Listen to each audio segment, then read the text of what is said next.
একবার একজন যুবক অনেক পড়ালেখা করেছিল এবং সে সফলতার জন্য অনেক চেষ্টা করতেছিল, কিন্তু তারপরও সে সফল হতে পারতেছিল না। তারপরে সে সিদ্ধান্ত নিল সে একজন দরবেশের সাথে দেখা করবে এবং তার কাছে জিজ্ঞেস করবে কিভাবে সে ভালোভাবে সফল হতে পারে, কিভাবে সে খুব দ্রুত সফল হতে পারবে। দরবেশ তার চোখের দিকে তাকিয়ে বলল, ঠিক আছে, একটা নদী দেখিয়ে বলল, কালকে তুমি ওই নদীর পাশে আমার সাথে দেখা করবে। তখন ঠিক তাই হলো। সকালবেলা লোকটি ওই নদীর পাশে ওই দরবেশের সাথে দেখা করলো। তখন দরবেশটি তাকে বলল, চলো এখন আমাদের নদীর মাঝে যেতে হবে।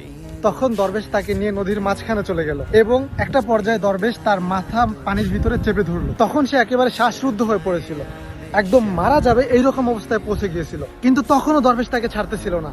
যখন তার শরীর একেবারে কালো হয়ে যাচ্ছিল, তার শ্বাস একেবারে শেষ হয়ে যাওয়া ধরছিল, তখন সেই লোকটি তার শরীরে সম্পূর্ণ শক্তি লাগিয়ে একবার উঠে দাঁড়ানোর চেষ্টা করে এবং হ্যাঁ, তখন সে সফল হয়। সে তখন উঠতেও পারে এবং দরবেশকে জিজ্ঞেস করে, আপনি এমনটা কেন করলেন, আমাকে আপনি মারতে কেন চেয়েছিলেন? দরবেশ বলল, না, আমি তোমাকে মারতে চাই না, আমি তোমাকে শিক্ষা দিলাম যে এখন তুমি যেইভাবে তোমার শরীরের সম্পূর্ণ শক্তি দিয়ে বাঁচার চেষ্টা করেছিলে, তুমি যদি সফল হওয়ার জন্য ঠিক এইভাবে চেষ্টা করো, তাহলে তোমাকে সফলতার হাত থেকে কেউ আটকাতে পারবে না।